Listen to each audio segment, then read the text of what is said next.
Hello, everyone. My name is Joseph Cherabie. I'm an infectious diseases doctor from St. Louis. I work at Washington University of St. Louis, and I've been invited today to speak to everyone about LGBT health in Pride Month, which is wonderful. But first off, I just want to thank everyone at Zillow, and especially Brandon, for helping set this up. I'm really excited to get to talk to you all and hopefully answer a lot of the questions that you guys raised, which were excellent questions about LGBT health. So a brief outline of this talk, we'll be defining terms of what is sex, what is gender, what does LGBTQIA and all of it mean.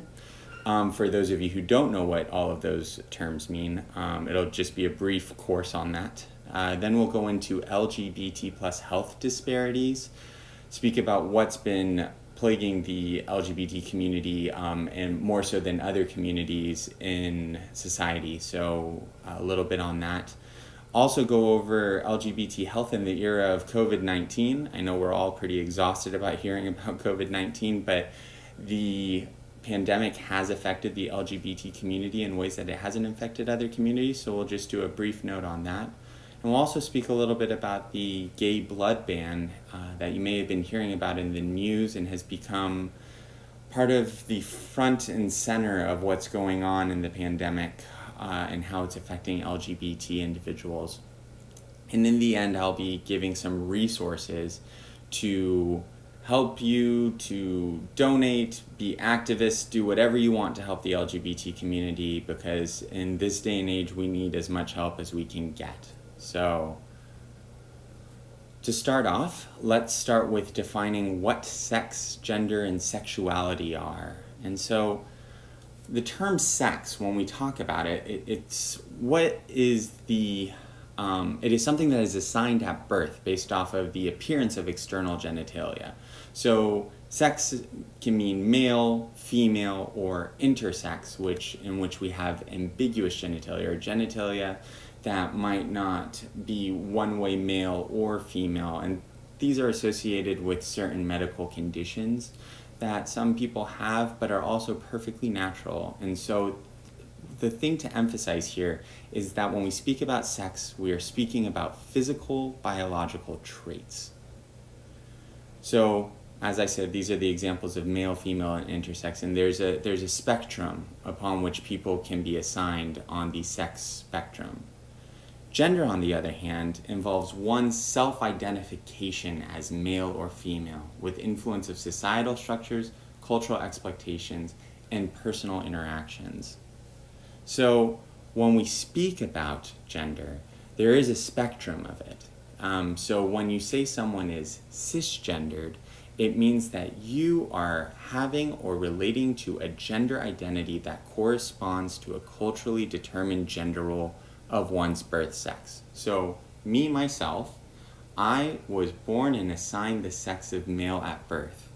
Currently, I identify as a cisgendered male because I am also choosing the gender identity that was associated with that sex that was assigned to me at birth.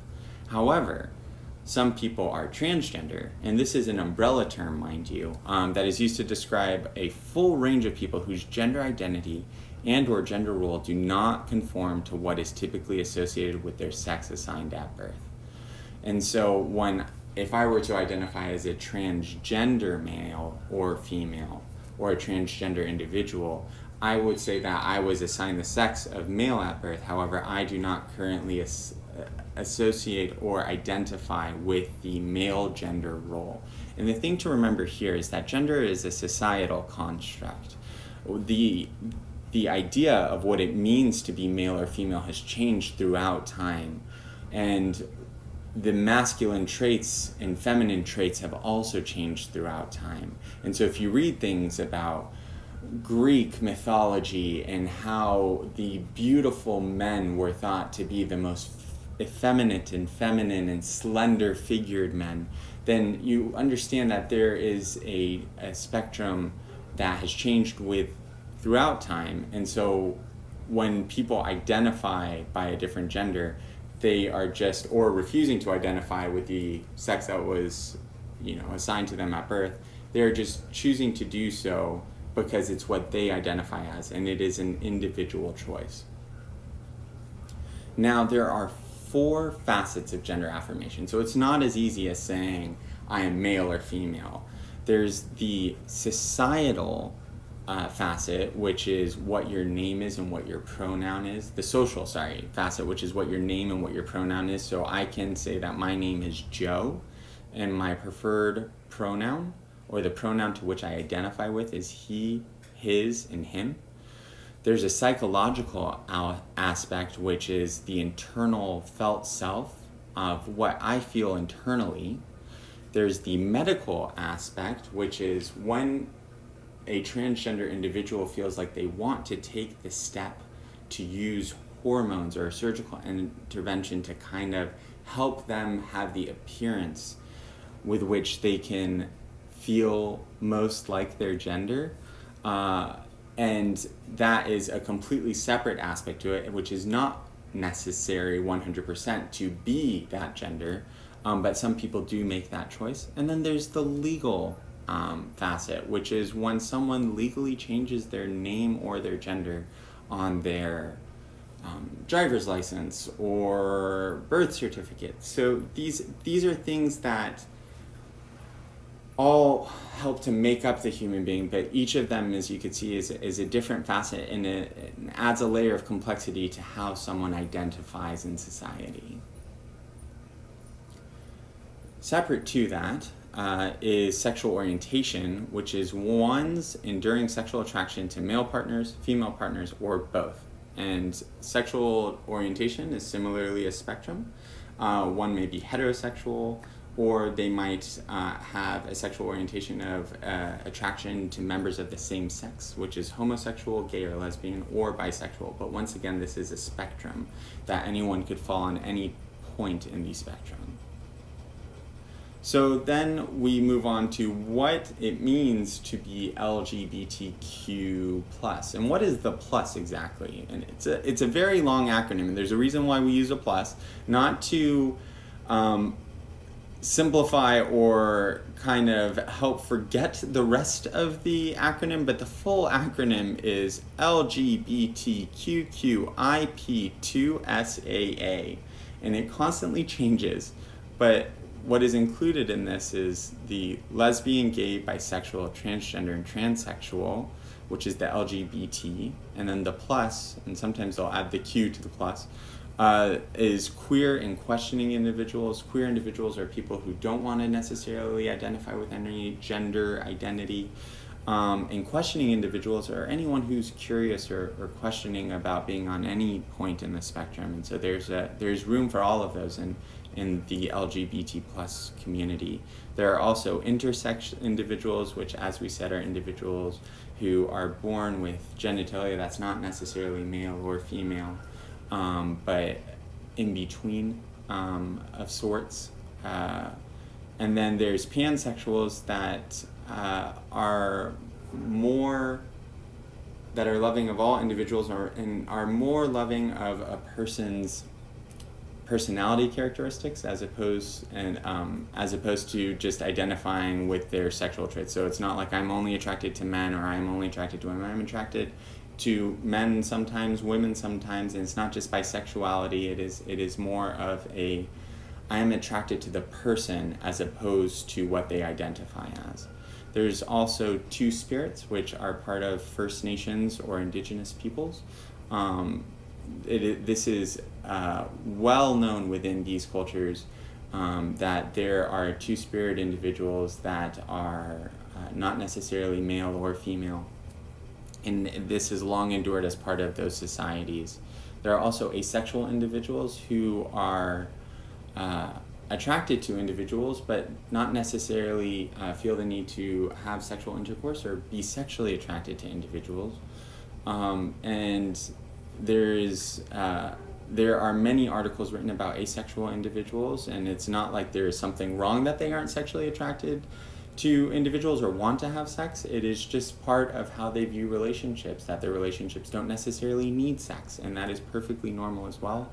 And then within the LGBTQIA+ are allies, which make up a huge part of our lovely community, and we would be nothing without the allies that help support us. So some statistics on LGBT plus individuals, and I'll preface this by saying that there are not a lot of surveys that have been done in the past on how many LGBTQ plus individuals are out there, and there are reasons for that, and we'll get to that. But one of the first surveys that was performed was the National Health Interview Survey in 2013. They surveyed a population of almost 35,000 adults over the age of 18 in the US, and what they found was that 96.6% of adults identified as straight, 1.6 adults identified as gay or lesbian, 0.7% identified as bisexual, and 1.1 identified as other. Within that survey, you'll notice that actually amongst younger individuals aged from 18 to 44 is where this larger percentage of this group was made up of. And so you could see that there are more gay and lesbian 18 to 44-year-olds compared to 45 to 64 and 65 and older adults. So younger people, it seems, are more comfortable with identifying as gay or lesbian or bisexual, and a lot of this has to do with the world we live in and the societal norms and cultural aspects that allow us to be able to identify as such. So that is changing with time. And what we are also noticing is that this is actually a newer study with the Pew Research Center that actually showed up that within society, bisexuals make up the largest share of LGBT identifying individuals. So the previous studies that had been done showed that 1.8% of individuals identify as bisexual, but Pew Research actually shows that up to 40% of individuals identify as bisexual or having had some bisexual experience in their past. However, they did note that gay and lesbians are more likely to be out compared to bisexual individuals. And you'll notice that there are, on this graph, a larger number of Americans identifying as LGBT, and it's increasing with every single year. And older Americans are much less likely to identify as LGBT, kind of showing what we saw in the other research survey. And that has a lot to do with the society that we live in and the society that those people grew up in as well. And we have to, speaking a little bit about the historical contexts of why this may be, I mean, we have to remember that sodomy was criminalized in all 50 states prior to 1961. I apologize for the presentation saying sodomy criminal. That sounds absolutely horrible, but what was meant was that sodomy was actually criminalized in all 50 states prior to 1961. You could go to jail for this. And so it wasn't too long ago that you could actually end up breaking the law by just performing sexual acts based off of your sexual orientation. In 1973, actually, homosexuality was removed from the DSM, which is the Diagnostic Statistical Manual by which we define psychiatric illnesses or conditions. And so it was actually removed in 1973 due to a large amount of activism at the time to kind of show that trying to fix people from being homosexual ended up with them having worse psychological outcomes. But it was previously treated as a sociopathic personality disorder.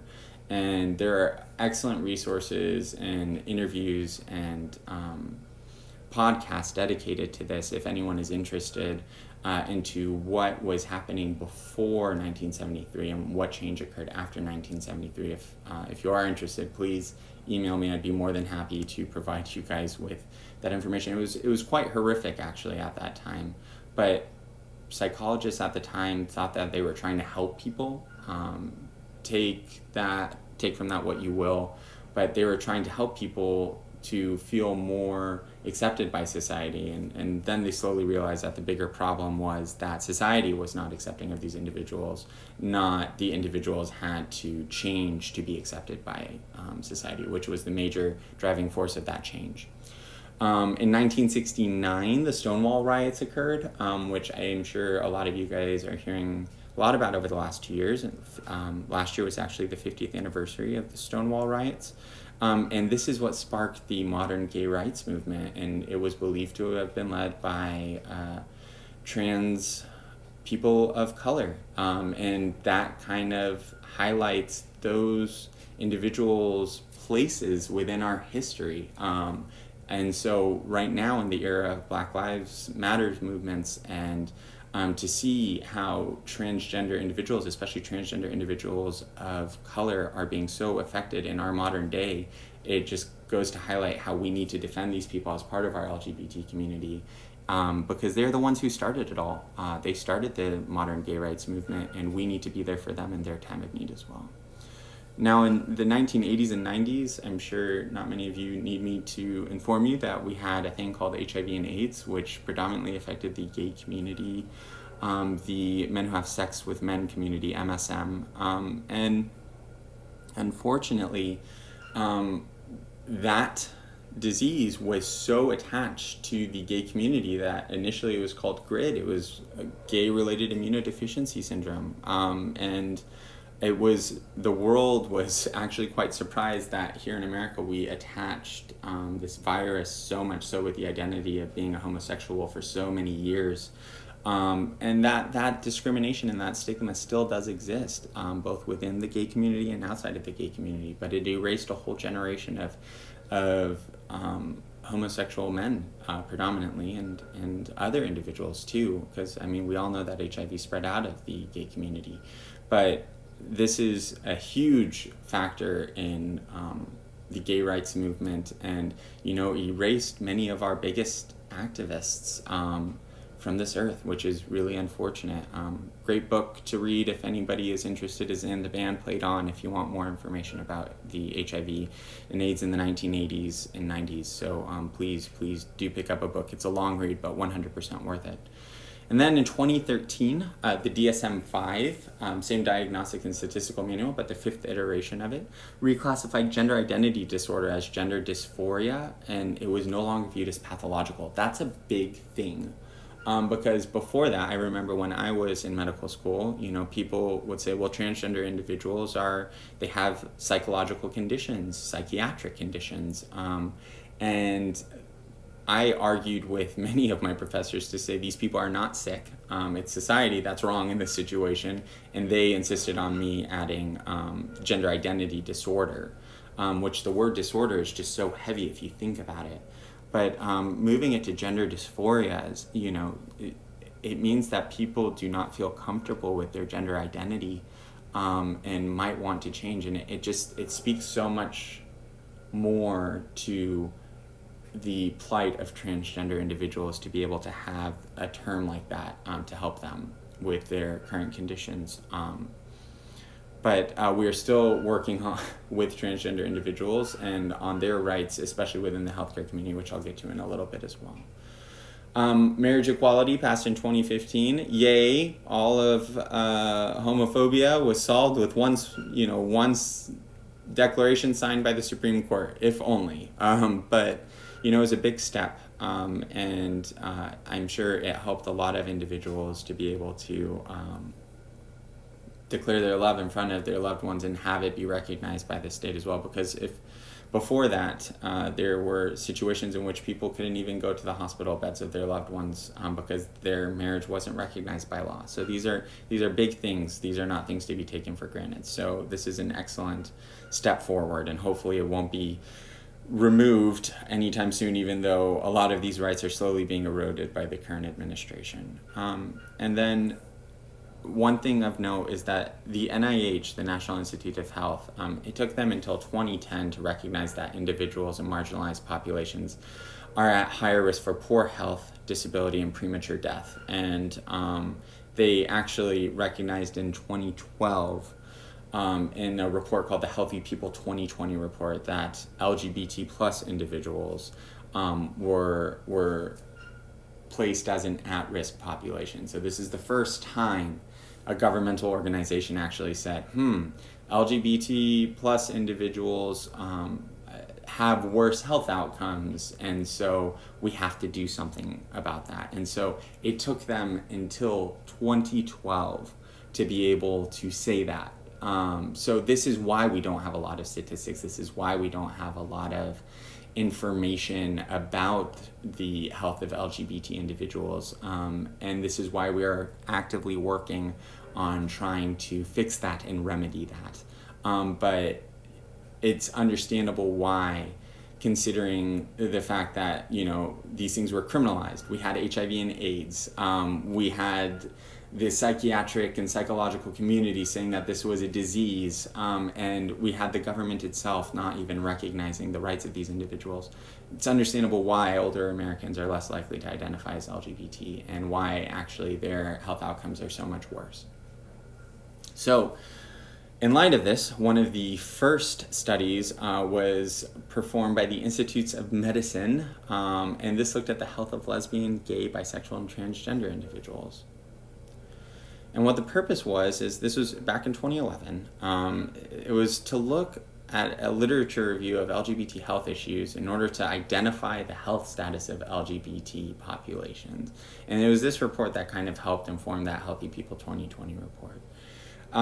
It wanted to identify research gaps and opportunities related to LGBT health and outline a research agenda that will assist the NIH in research efforts for LGBT health. And what the results were was that in early and middle adulthood, LGBT adults experience more mood and anxiety disorder, depression, and elevated risk for suicidal ideation and attempts.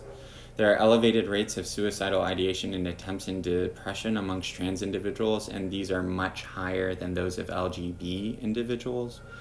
And lesbians and bisexual women use preventative health services less frequency than their heterosexual counterparts. They also found higher rates of HIV and AIDS amongst men who have sex with men, or MSM, with Black and Latino men being more affected than white men.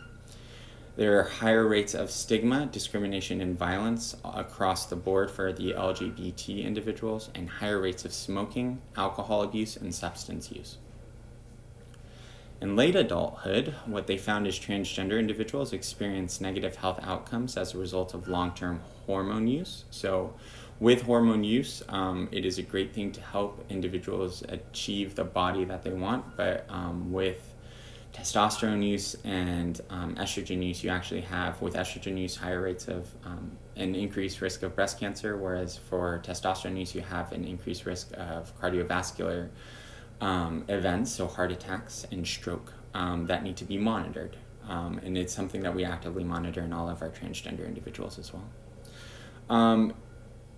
With HIV and AIDS, there are fewer programs targeted at this population, and this is a huge thing that we are actively trying to work towards and kind of help more elderly LGBT individuals in their healthcare needs, and unfortunately put them at decreased risk for HIV and AIDS, because with them being older and having less, the idea being that they have less sexual partners that are widely available, they are more likely to put themselves in risky situations, such as having unprotected sexual intercourse, going to bathhouses, and having unknown sexual partners, using online dating apps. And each and every one of these things is a perfectly healthy method to have sexual intercourse, but we just want to make sure that we are also targeting them in HIV and AIDS prevention programs. They exhibit crisis confidence, having gone through the HIV AIDS epidemic, so they feel more likely to be able to navigate tough times, such as what we're doing right now with this current pandemic. However, they do experience stigma, discrimination, and violence across their life course, and are less likely to receive care from their adult children as well.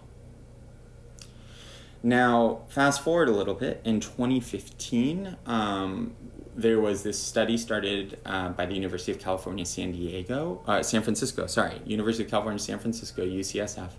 And it is the Pride study.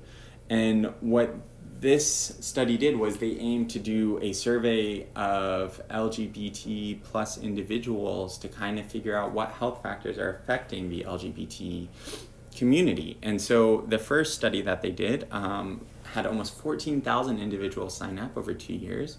And what they want is these individuals to continuously participate in annual surveys, and they're long surveys. There are many questions in the survey, but the idea is being that you can remove from those surveys and that data the information that you need to kind of find out a little bit more about LGBT health. And so this was the first online website and national network built for health research involving the LGBTQ plus communities. And I love their major focus is that they want to work with the LGBTQ plus community and not just, be a study of, but with, which is pretty phenomenal.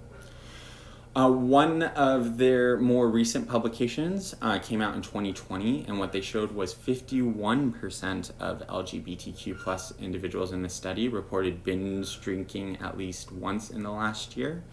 Almost 40% reported marijuana use, 20% reported illegal or non-prescribed use of other drugs, and 30% reported substance use being an issue in their life.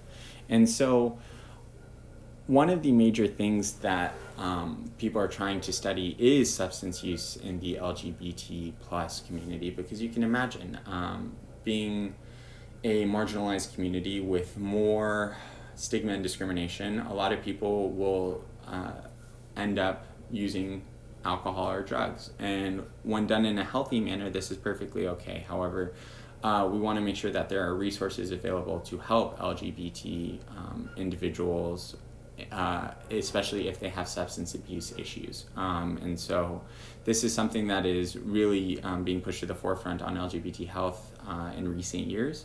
And we all know this. One of the primary gathering points for the LGBT plus community is gay bars.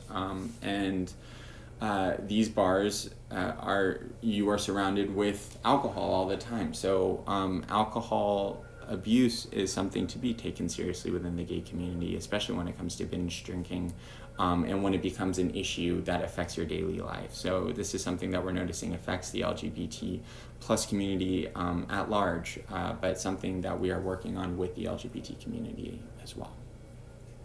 Another thing that's affecting everyone and everywhere, but more affecting the LGBT plus community is STIs.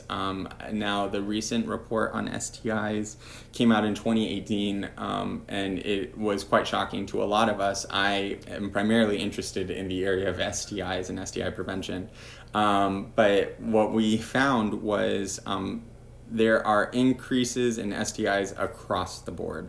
With chlamydia, there was an increase in 1.8 million cases, which is a 19% increase since 2014. With gonorrhea, there are 583,000 more cases, which is a 63% increase since 2014. There's also an increase in drug resistance in gonorrhea treatment. So we have gonorrhea that is no longer affected by the current antimicrobials that we are using. So these are also starting to increase a little bit. Syphilis is definitely on the rise. There are over 35,000 more cases from 2014, so that's a 71% increase. And congenital syphilis is really on the rise with over 185% increase since 2014, which is terrifying because we're spreading it to a whole new generation, and congenital syphilis is quite a serious condition. But STIs are rampant, and STIs happen across the board. Now, the CDC issued a particular notice towards the MSM community, which was that they are trying to combat STIs amongst the MSM community because this is a big community that is being affected by STIs currently.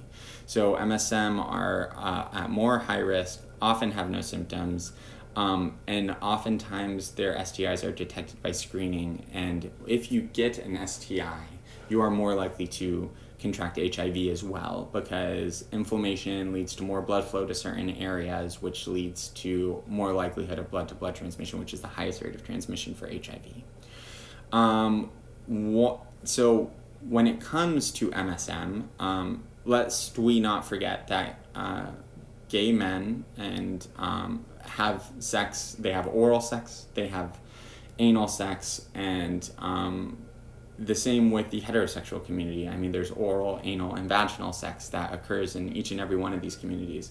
So the biggest issue that we were facing beforehand is we were always having people pee into cups and test their urethra, basically, whether you're male or female, to see if there was chlamydia or gonorrhea there. Now we're doing testing at each site of sexual intercourse. So we're swabbing throats, we're swabbing vaginas, we're getting the urinary sample, and we're swabbing rectums in order to try to see if people have gonorrhea or chlamydia in the places where they're having sex. Makes sense, correct? So 1 in 8 individuals screened had an STD in their throat or rectum, which we were not previously testing for. And 1/3 of individuals were not screened in the last 12 months. So my rule is this: any sexual intercourse is inherently risky. So it is important to have safe sex, yes, but good sex is also important. So if you're willing to have sex with an individual and willing to accept that risk, then you also have to be willing to go and get tested and treated for STIs. And STIs happen. Bacteria and viruses do not care how much sex you have, who you had sex with, or whatever. You can have sex with one individual in your lifetime, and if that person was sexually active before, you could get an STI. So sex is inherently risky, but you should have good, safe sex, consensual sex. And if you do that, and you are willing to accept those risks, then you should be able to test yourself at least once every 3 months, if not once every 6 months, if you're having new sexual partners. So what we are recommending, what the CDC is recommending as well, is to screen MSM for STDs at least 1 time a year. I always say if you're having new sexual partners, it should be at least every 6 months. And then if you're having many new sexual partners, it should be at least every 3 months. And you have to screen more frequently if you're having more sexual partners. And if indicated, ask for a throat swab, ask for a rectal swab.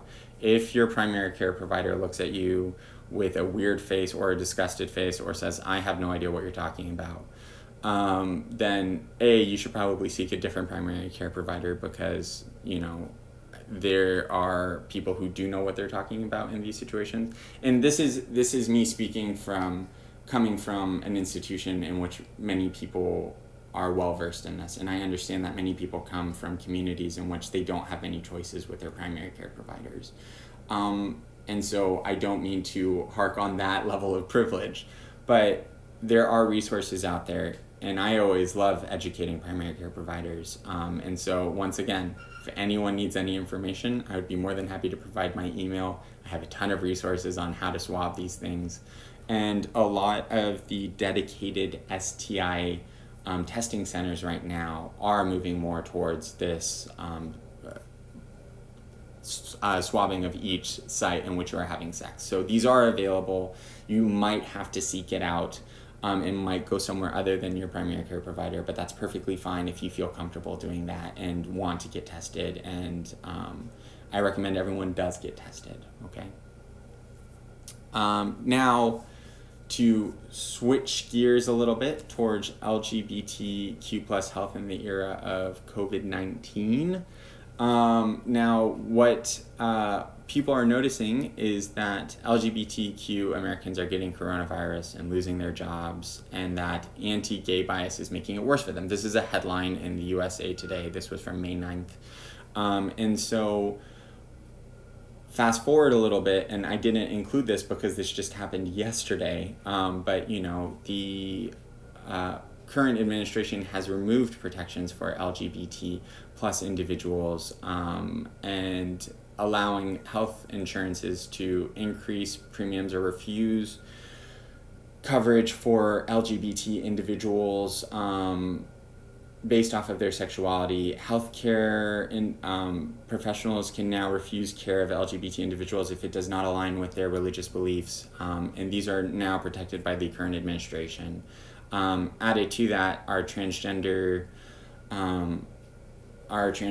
individuals in our community are being even more attacked because a lot of these protections that were placed by the Obama administration were erased by the Trump administration, and particularly targeted transgender individuals. And transgender individuals already experience stigma and discrimination from the healthcare community at a rate much higher than the rest of the LGBT plus community. So for them to be targeted even further when they already have worse health outcomes, more stigma and discrimination, more suicidal ideation than anyone else in the community is just despicable. So you can imagine how terrifying it must be to have these rights removed from them, which there were already very few rights to help protect these individuals in healthcare settings.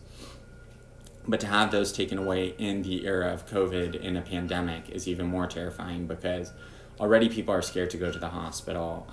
At baseline, in regular times, transgender individuals are scared to go to the hospital. And now, especially when they're sick in a pandemic with a disease that not many of us know very much about and are learning about as we go, it must be extremely terrifying. So I can only identify with the plight of our transgender individuals, but I can say that me as a healthcare provider, I've pledged to take care of people across the spectrum. My whole infectious diseases department is pledging this. Our whole university is pledging this, and we are lucky to have an institution that is allowing this, but it's not that way across the United States. But in what we have noticed in COVID-19 is that those health disparities that were already present are just increased and exacerbated even more in the time of the pandemic. So there is little data out there, and this is because we weren't really studying this stuff a lot beforehand, so there aren't many surveys out there to look at LGBT health pre-COVID, except for the ones that I shared with you. So there are not much, and even fewer surveys to look at gender identity and transgender individuals, although the data is increasing every day, but there's few baseline studies to show how things have worsened. But what we have noticed that LGBT individuals are more likely to be smokers, have asthma, and that puts them more at risk for the complications of COVID-19. If you are non-white, so if you are Black or Latino, you are more likely to have HIV and AIDS. If you have uncontrolled HIV and AIDS, you are more likely to have a more severe manifestation of COVID-19. Luckily, COVID-19 hasn't really affected well-controlled HIV individuals as much. But you can imagine having any kind of immunodeficiency, whether it be uncontrolled HIV or being a transplant recipient or anything like that, that puts you more at risk. And we've been recommending a lot of these individuals stay at home and enforce strict social distancing. To complicate matters even further, 17% of LGBT plus individuals do not have health insurance, as opposed to 12% of non-LGBT individuals. So many people are scared to go to the hospital because they don't want to be slapped with a bill at the end of the day. And luckily, currently you can be tested for COVID for free, but it's the complications of COVID that will lead to a giant hospital bill. But I always try to tell people, try not to worry about the bill. You need to worry about your health first and foremost. The rest of the stuff can be taken care of later. And it's easy for a doctor to say, but I know how bad bills can be. We always try to take this into consideration. But we have social workers, we have people that are fighting every day to try to make sure that these bills are as minimal as possible. And you can't put a value on a human life. So if you are sick, please, please, please go to the hospital. And then last but not least, stigma and discrimination is still very prominent in the LGBT community, with a quarter of LGBT individuals experiencing discrimination. 8% of LGB individuals and 29% of transgender individuals have had a healthcare provider refuse to see them, which brings up the point that I just previously stated.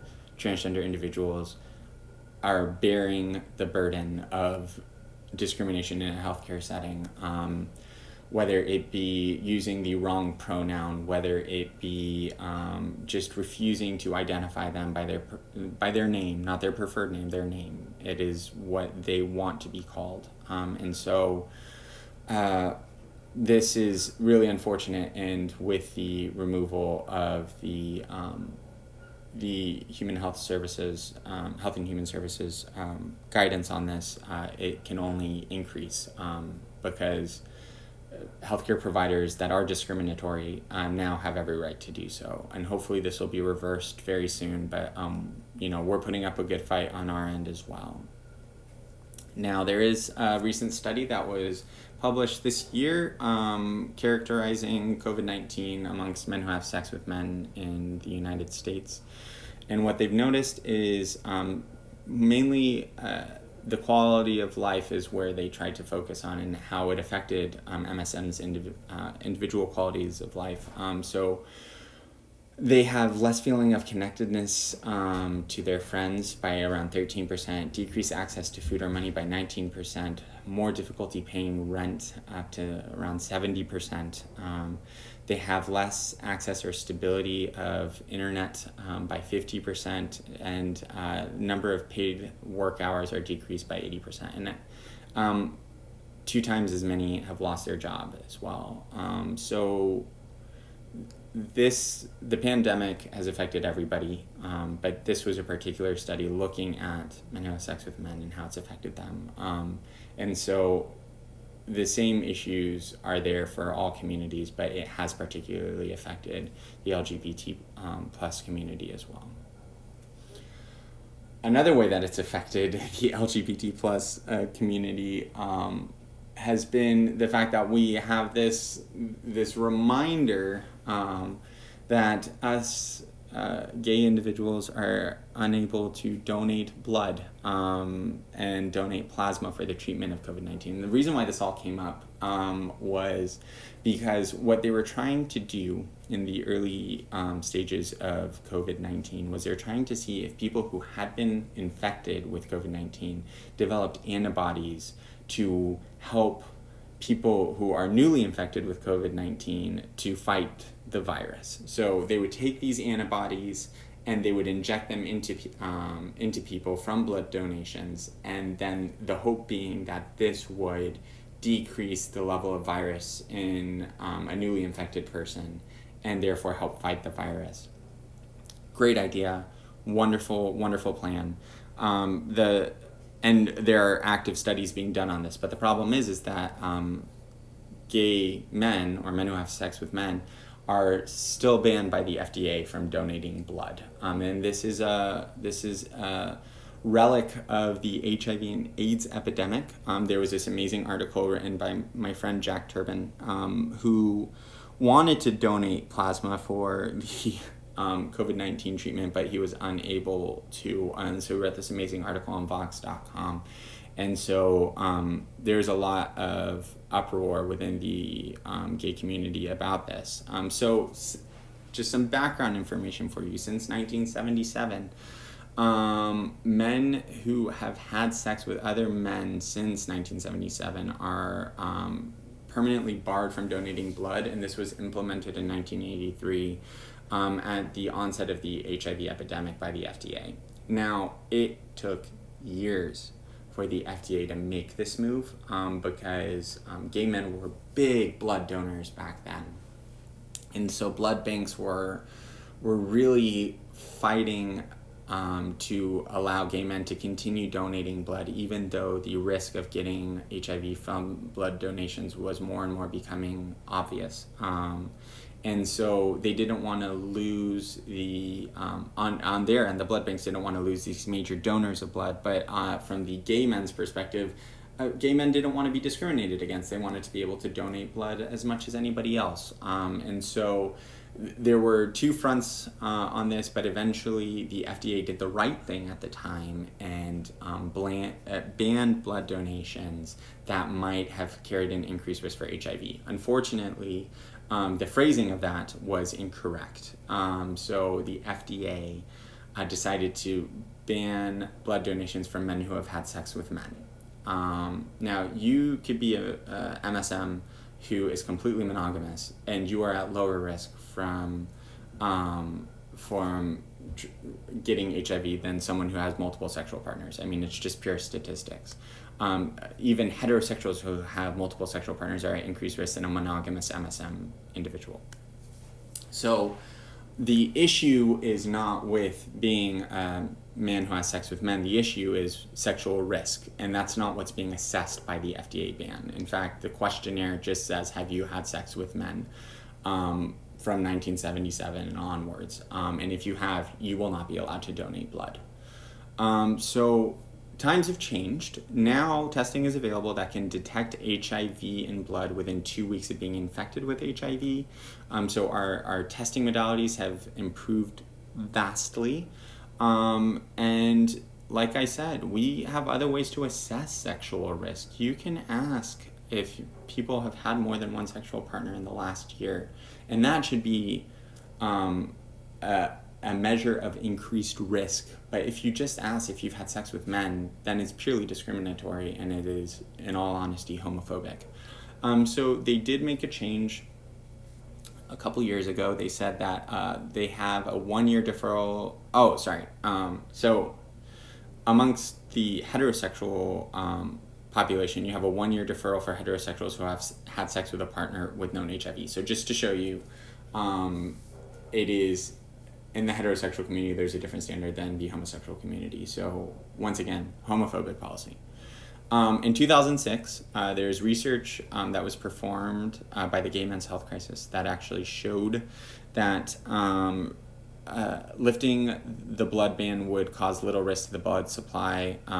Replacing the 1-year deferral would, replacing the ban by just a 1-year deferral would increase the risk of HIV by 1 in 46 million, and that's one case in every 33 years. So not bad statistics. These are great models. So as of July 2013, 21 countries replaced the lifetime MSM bans with deferral periods. Spain and Italy have adopted deferral policies based off of sexual practices regardless of sexual orientation, and they've had 0 transmissions from blood donations. And now the current FDA policy has changed its policy, but you must be abstinent for 3 months. So they're saying, great, we'll allow MSM to donate blood, but they must not have had sexual intercourse at all within the last 3 months.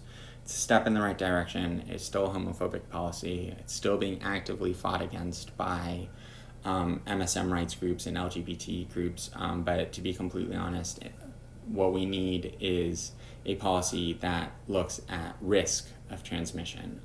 And this was a thing, again, way back when in the Pulse shooting, when those gay individuals at Pulse nightclub were brutally murdered.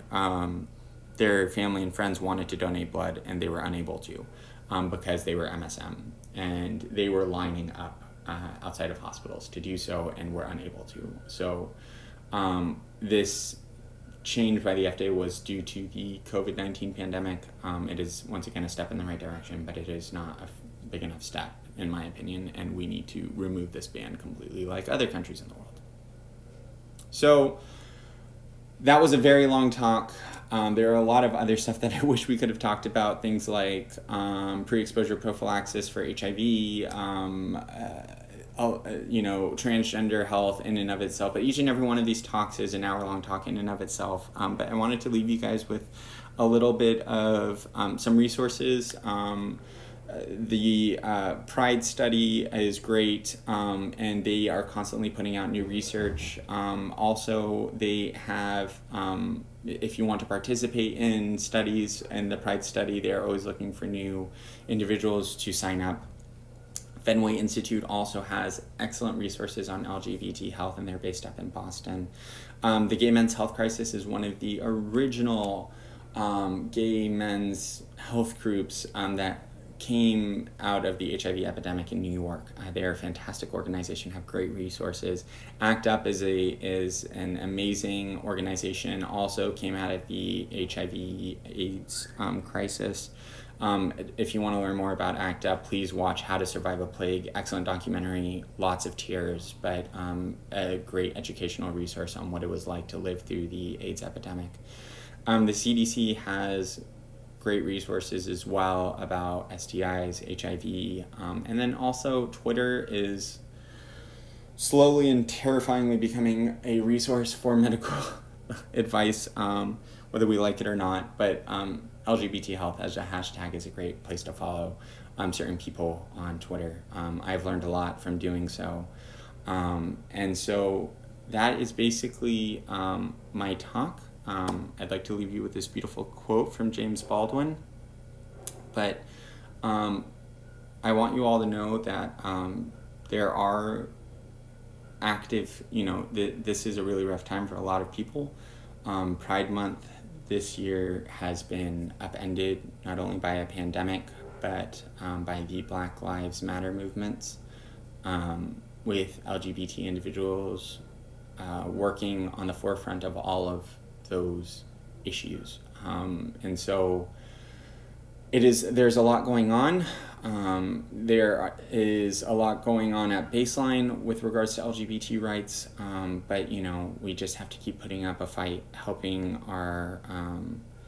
the whole LGBT community, our LGBT community that are transgender individuals, people of color in the LGBT community, trans people of color, all of these people, they need our help now, and we need to put aside our own reservations and help our brothers and sisters who are in need, because they've been at our side when we've needed them, and I think now is a time to help as much as you can, whether it be donating to your local transgender health group, or donating to your local Black Lives Matter movement, or donating to your local LGBT health shelter, youth shelters.